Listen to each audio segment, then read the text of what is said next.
تھی، اللہ کے رسول صلی اللہ علیہ وسلم صحابہ سے فرمائے کہ پتہ کرو یہ زمین کس کی ہے. لیکن انصار مدینہ تھے، ان لوگوں نے مسلمانوں کی بڑی مدد کی، قربان جاؤ، اپنا گھر دیا. اور یہاں تک کہ بعض انصاری کے پاس میں 2 بیویاں تھیں، قربان جاؤ، انہوں نے اپنی ایک بیوی کو طلاق دے کر اپنے مسلمان بھائی کے ساتھ میں شادی کروایا، نکاح کروایا. یہ مہمان نوازی ہے.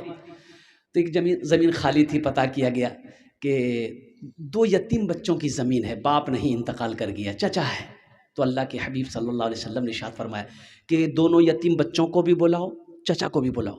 آئے، سلام کر کے بیٹھ گیا. تو اللہ کے نبی صلی اللہ علیہ وسلم ارشاد فرماتے یہ زمین تمہاری ہے؟ کہا کہ یا رسول اللہ میری ہے. بیچو گے؟ کہ آپ کیا کریں گے؟ کہ میں اس میں اللہ کا گھر بناؤں گا. سبحان اللہ، بولا ماشاء اللہ، الحمدللہ. کیا بنائیں گے؟ اللہ کا گھر، مسجد بنائیں گے. مسلمانوں سونا اپنا گھر نہیں ہے، اپنا گھر نہیں ہے. مدینہ بھی ہجرت فرما کر مکہ سے مدینہ گئے ہیں. پہلے ایک راستے میں ایک مسجد بنائے، مسجد قباء، ایک مسجد بنا کر پھر مدینہ پہنچے ہیں. اپنا گھر نہیں ہے، مسجد کی فکر ہے، مسجد بنانی ہے.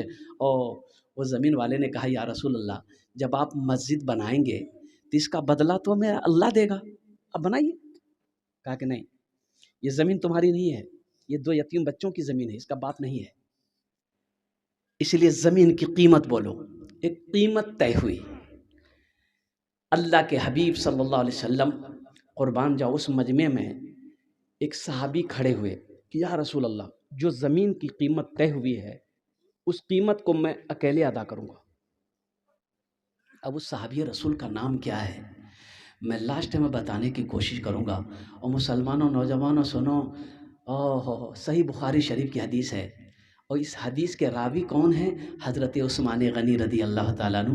کون عثمان ہے؟ یہ داماد مصطفیٰ ہیں. اور ایک بیٹی نہیں، اللہ کے نبی صلی اللہ علیہ وسلم نے اپنی 2 بیٹیوں کا نکاح حضرت عثمان غنی کے نکاح میں دیا، ایک کے بعد دیگرے، ایک ساتھ نہیں.